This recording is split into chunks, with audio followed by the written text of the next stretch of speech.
Are you looking for ideas for your next bullet journal setup, but every resource just says make a future log or put it in index? Don't worry team, I've got you. Today we're looking at 23 ideas that you can use in your new bullet journal setup. Our first idea starts in the inside cover of your journal, and this is a flip out weekly reset checklist. The weekly reset is a process that I use each week to get myself prepared for the week ahead, but it has a set of steps that I don't want to have to write out again and again. I just want a handy reference in the start of my journal. Having it on this flip out means that regardless of which page in my journal I'm at, I can see it nice and easily, and it just tucks back into the front cover so it's nice and safe. Of course, I have a weekly reset checklist on here, but you could put any kind of reference material. This could be a key, this could be a grid spacing guide, anything that you think you're going to need to reference over and over again. You'll see we do have another little tip in here, but we'll get to that one later. Flipping over, and our next idea is turning the first page of your journal into a pocket.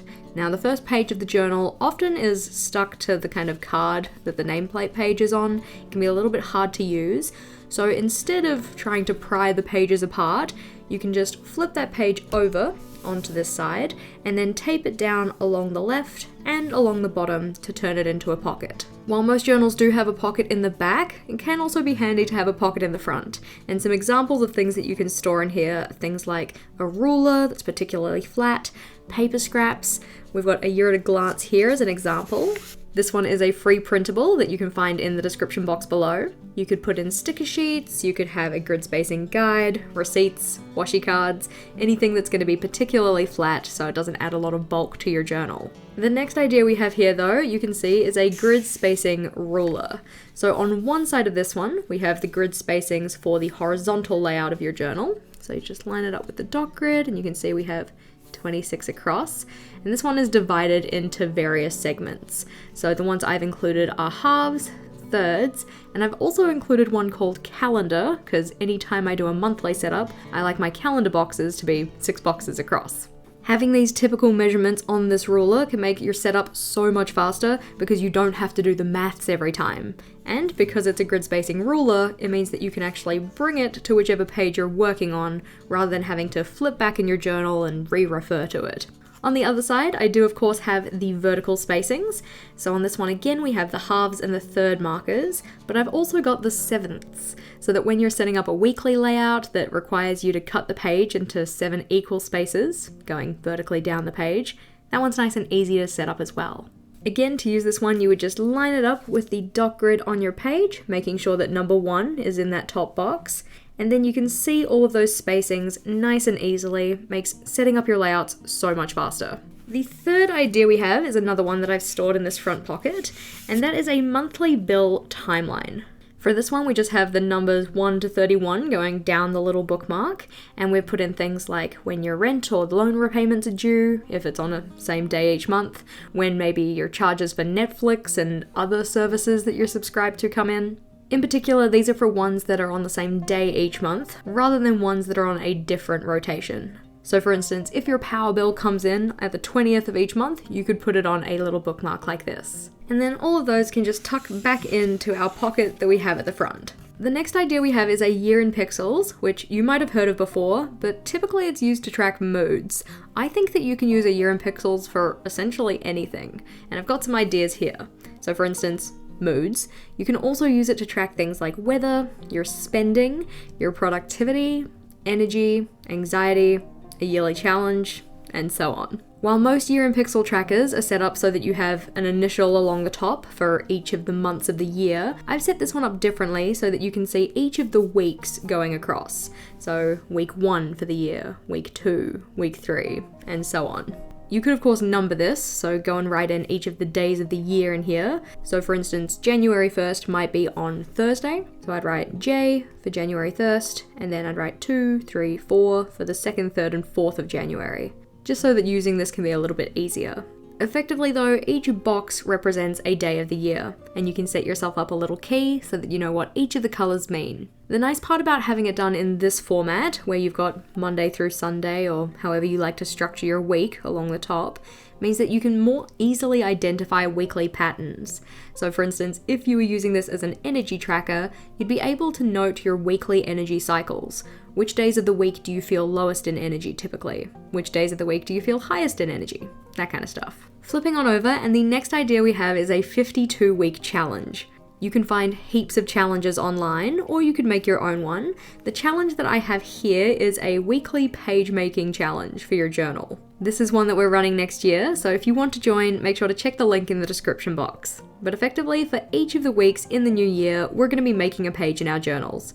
So for instance, a page that's about a page that's an in case of emergency page, or a page that's a seasonal bucket list, or a page of things to do in your town.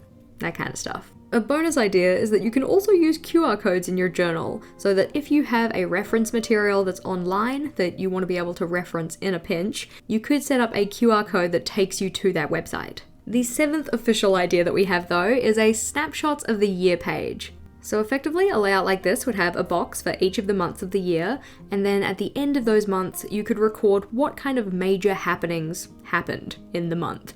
This means that when you get to the end of the year, you have a really nice snapshot of the things that were going on. This could be for positive things, milestones that you met, could also be for negative things or challenges that you experienced, anything noteworthy that you want to record. Flipping over though, and our next idea is an on the monthly layout, or effectively a place to outline your monthly routines or things that you want to do each month.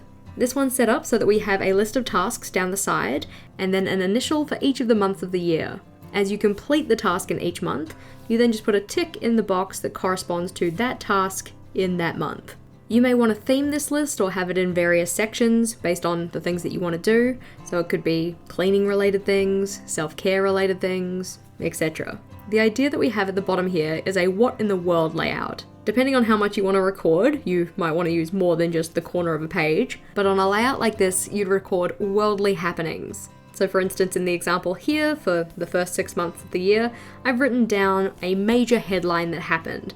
Something that was positive though. Again, you could make this positive news from around the world, or just world news in general. On the right hand side of the page here, our next idea is a when did I last page, but set up as a year at a glance. This idea I got from Art and Foxes here on YouTube, but effectively you have a calendar for the year, and then you have a little key set up so each of these colors represents a task that you want to keep track of. Any day that you do one of those tasks, you then just mark it on the year at a glance. Again, this year at a glance is a free printable that you can grab with a link in the description box. That one has 144 different versions, depending on whether you like a Monday start, Sunday start, what kind of font you like, do you want a white background or a black one, etc. Over the page and on to the next idea, this one we're calling a roadmap to the end of the year. Technically it doesn't have to be a year-long thing, it could just be for an individual project, but this idea came from Sandra Dahl here on YouTube. In its simplest form, it's just a sequence of steps that takes you from start to finish with something, so that could be a year-long project, or any project in general.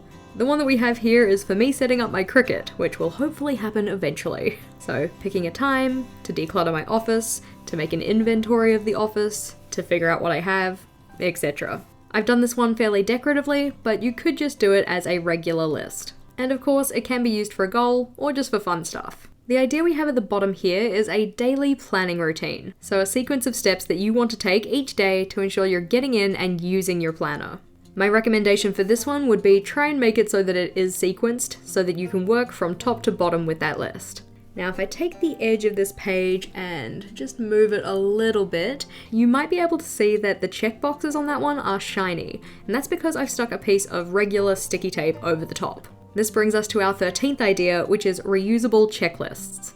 These can be super handy for anything that you don't want to have to write out every single time you want to use it. For instance, master grocery lists, packing lists, or maybe your daily planning routine. Effectively, what the tape allows us to do is use a whiteboard marker over the top of the checklist to mark off when things have been completed.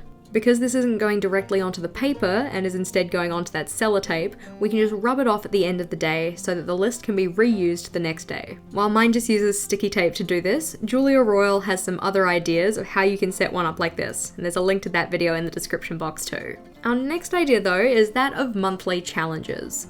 I love a good challenge and have very much enjoyed doing my monthly challenges this year, but having them all on one page probably would have made it a little bit easier. We're again using that year at a glance printable, but in this case we've cut out each of the mini calendars. And for each of the months, I've described a challenge that I could do once a day for each day in that month. For each of the days that you complete the challenge, you could just colour in that day's number. Or you could use multiple colours to indicate a day completed versus a day not completed.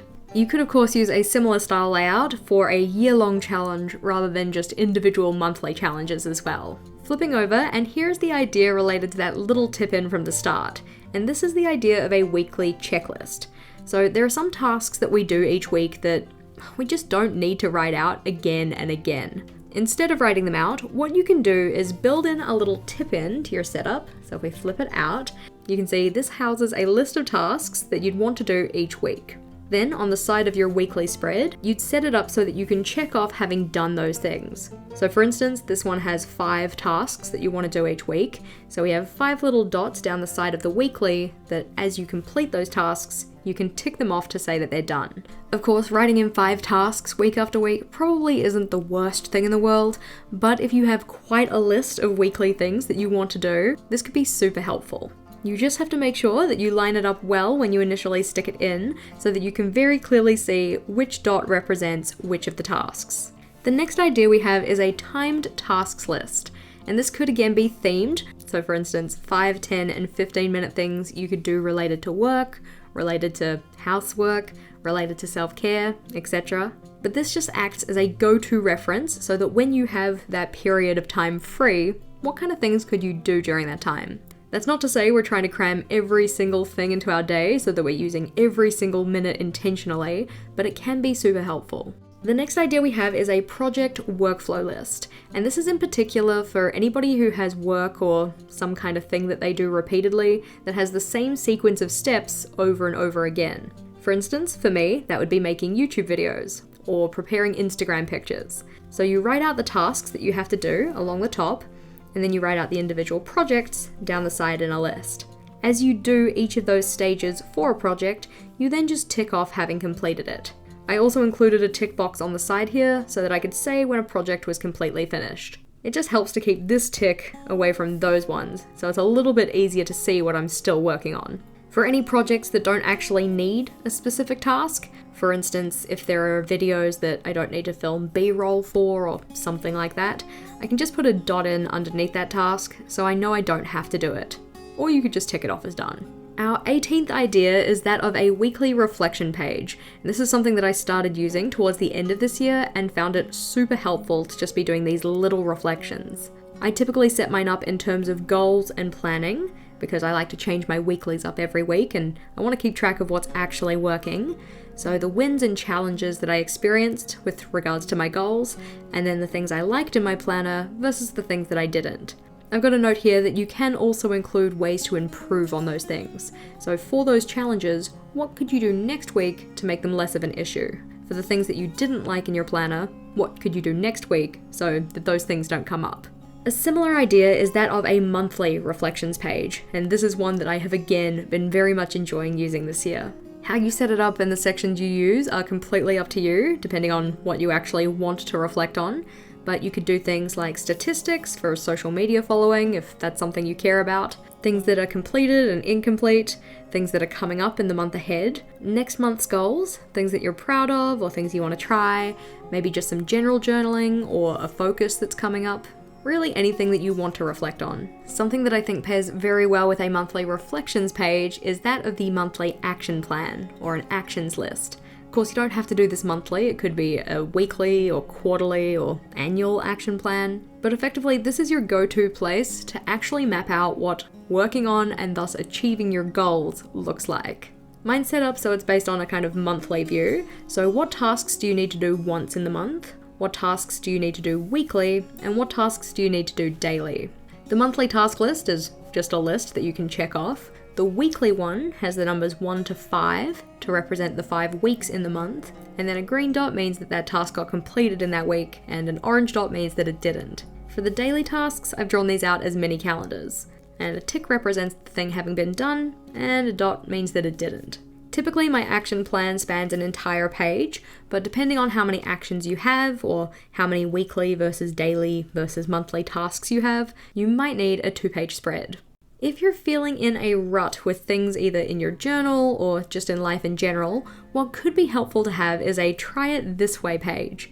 Effectively, it's a space to brainstorm how you might do things differently so that you get more enjoyment or satisfaction out of the things that you're doing. I've got some ideas here, so a little brainstorm about exercise and how you could do it differently to get more enjoyment out of it, cooking and how you might do that differently so that it's more fulfilling, etc. Brainstorming these possibilities just means that you're less likely to get stuck in a rut, but then if you do, you have some ideas of how you might get out of it. Our next idea comes from Blair Dubb, who uses a work boundaries tracker in their journal. Taking care of ourselves is very important, and having clear boundaries about what is work time and what is not work time, well, it's certainly something I need to work on. This is set up in a similar way to just a vertical habit tracker, but effectively we have a number for each of the days of the month. I've also included a space to put in a roster if you're doing rostered work, but you could of course use that space for another habit.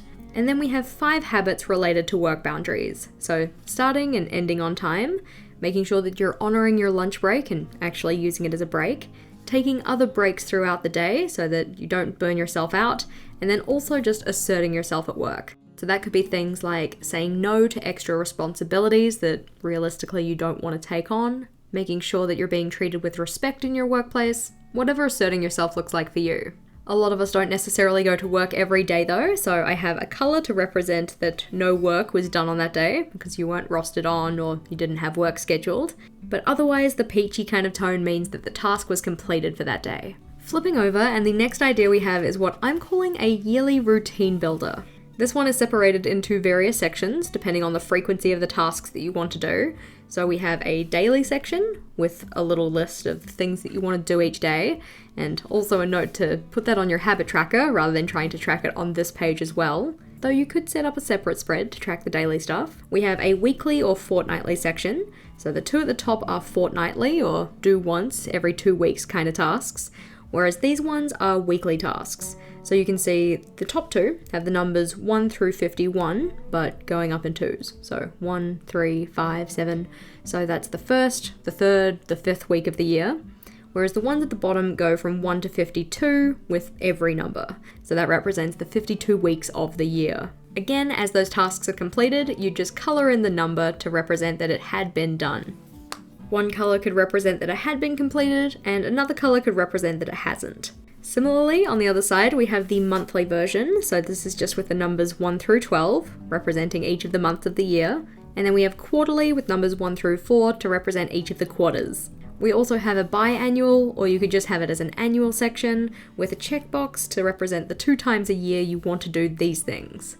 I've set this one up to be very much related to household maintenance or kind of chores, but you could do this with relation to other things, whether that be work tasks, personal tasks, self-care, etc. While this was 23 ideas, maybe you're still on the lookout for more inspiration. In that case, we do have a sister video to this one with an additional 22 ideas for your new journal. That one's the video listed at the top. Or if you were looking for a heap more bullet journal ideas, the playlist at the bottom is where it's at. I'll see you over there.